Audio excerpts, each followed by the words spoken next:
para pemirsa Donald Stand Friend, tadi kita sudah bicara dengan suami dari Inang Golkaria Nainggolan, Amang Cidabuta. Sekarang ini saya akan mewawancarai seorang pendeta, namanya Amang Bonar Nabitipulu, ya.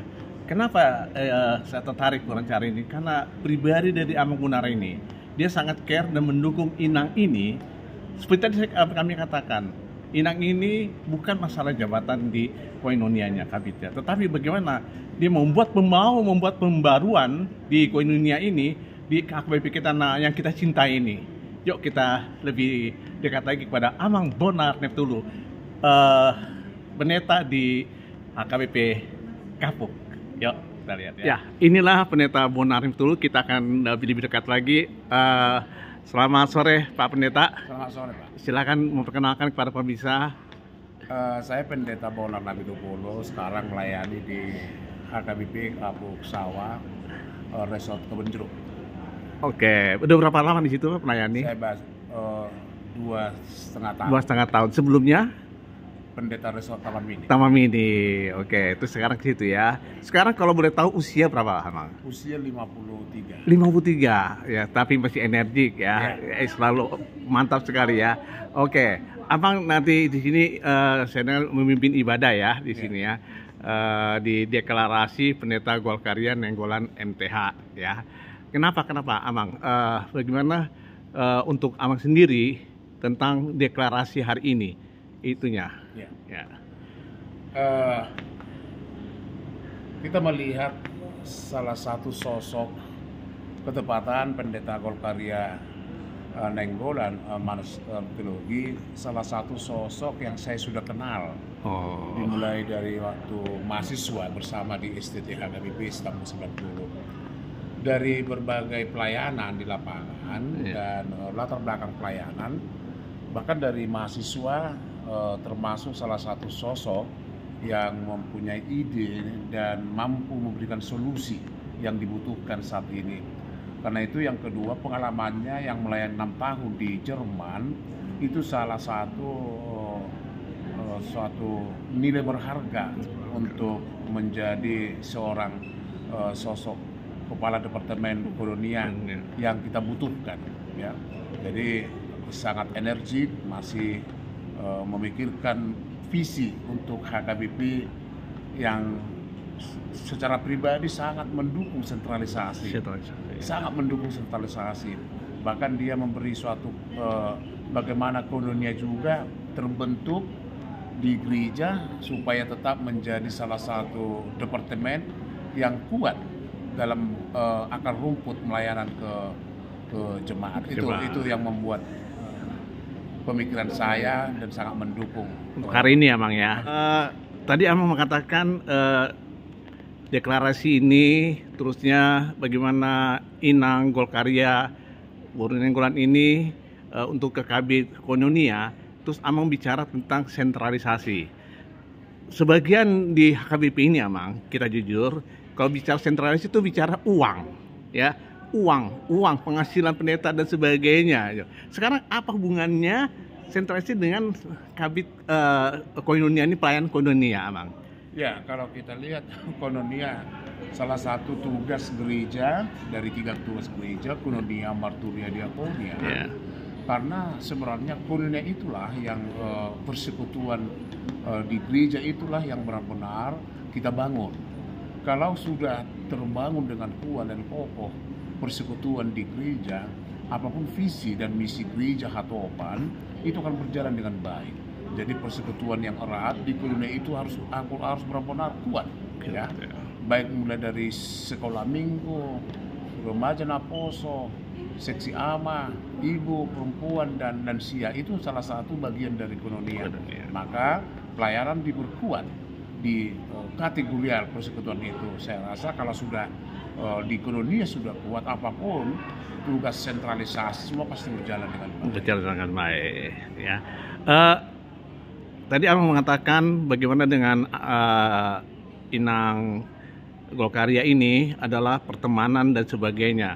apakah dulu di kuliah, dari kuliah berteman, atau karena memang mulai kenal dengan karena pelayan, atau bagaimana, Mang? Ya. Atau satu stambuk?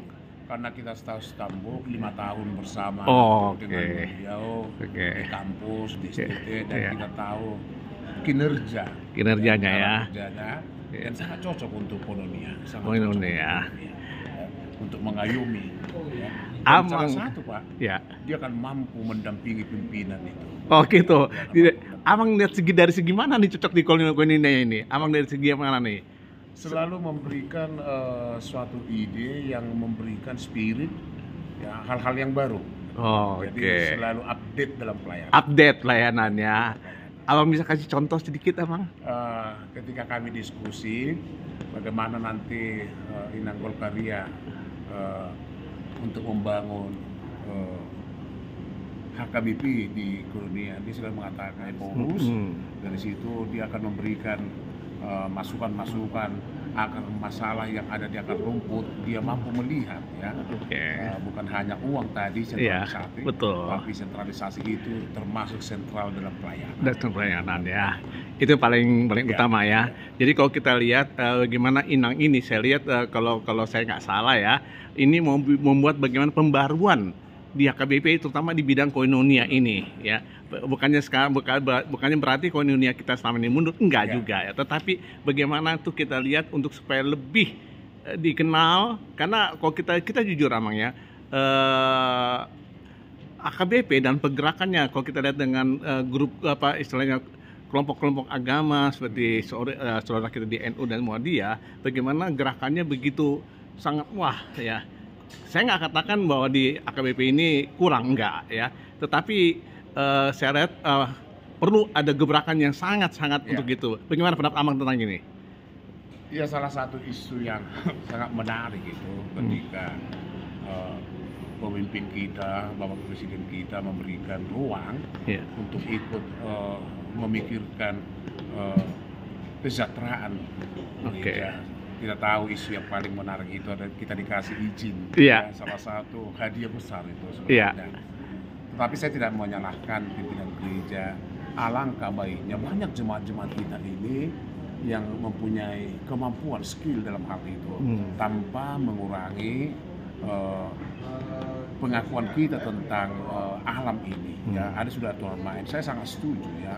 Mungkin berbeda dengan pendeta yang lain. Kalau saya pribadi sangat setuju, karena banyak warga kita yang membahas dan tahu tentang pertambangan. Salah satu contoh Bapak Sahat Pasariu, salah satu contoh Bapak Utabarat. Utabarat, betul, dan banyak lagi para ahli skill itu jemaat kita. Tolong dikaji. Dan itu diskusi saya sama calon kadek kita, dia sangat setuju. Bila dia terpilih, bahkan terpilih Paulus yang akan maju juga, salah satunya Paulus Maulinus Siregar, sangat mendukung hal ini. Jadi kita setuju, ya. Makanya kita bukannya berarti kita di sini kita setuju, sepakat bahwa Inang Golkaria di sini mendeklarasi bukan kampanye, tetapi bagaimana untuk mewujudkan visi HKBP Koinonia ke depannya yang lebih maju, sehingga bisa lebih bukan dikenal, ya, lebih mewartakan kabar keselamatan, kabar baik tentang Kristus. Dan terkait salah satu sentralisasi itu, apabila kita menerima tawaran itu salah satu bagian pelayanan, dan saya yakin mereka akan mampu, ya. Mereka akan mampu mengkaji ulang itu untuk menjadi salah satu obat, dan pasti sinode nanti akan meneruskannya. Kita akan sama-sama berdoa, dan bagaimana Amang sekarang memimpin untuk memberangkatkan calon kadep kita Koinonia HKBP ke nanti di sinode Godang nanti, ya. Tapi ngomong Amang ikut ke sana apa tidak nih? Saat ini mungkin saya hanya tim pendoa. Karena saya mendapat SK pendeta fungsional. Gitu, ya. Tapi itu no problem, Amang. Ketika Kristus bicara, ya gak ada yang mustahil. Mungkin orang berkatakan, wanita, begini, kan saingannya berat, begini, ya kan. Itu kan saingan menurut manusia, bukan menurut Tuhan. Kita sudah lihat contoh di Alkitab, ya kan. Udah dikatakan, siapalah seorang Musa begitu kan? Siapa seorang Musa? Siapa seorang Yunus? Ya, siapa seorang yang tapi lihat karya Tuhan itu. Dan ini kita harapkan kepada Pendeta Golkaria Nainggolan. Amang, kasih pesan-pesan dong untuk para pemirsa, terutama kaum pendeta-pendeta ke depannya untuk program deklarasi ini, Amang. Untuk saudaraku para sinode Ya. pendeta, sintua, siapapun saudara yang akan memasuki sinode periode 2024-2028 Desember ini nanti, coba lihat dulu jelas, dengarkan hati nuranimu, sama seperti ketika Samuel memilih Daud. Ada 6 calon dulu, Daud tidak masuk perhitungan, tetapi Tuhan mengatakan ini dia. Yeah. Jadi berpikirlah siapa yang layak. Yeah. Ya. Kalau mau bicara tentang gender, sudah saatnya wanita karir dunia. Oke, terima kasih Amang. Kita sudah berbicara-bicara dengan Amang Pendeta Bonar dulu. Bagaimana keyakinannya, bagaimana visi misi dari Inang Golkaria ini di dalam tadi kita dikatakan untuk koinonia, bukan untuk mencari jabatan, pure, bukan mencari pelayanan dan membuat perbaruan yang menarik di HKBP ini. Oke, pemirsa, kita akan lanjut melihat acara ini bersama yang dipimpin oleh Pendeta Bonar Netipulo. Oke, shalom buat kita semua.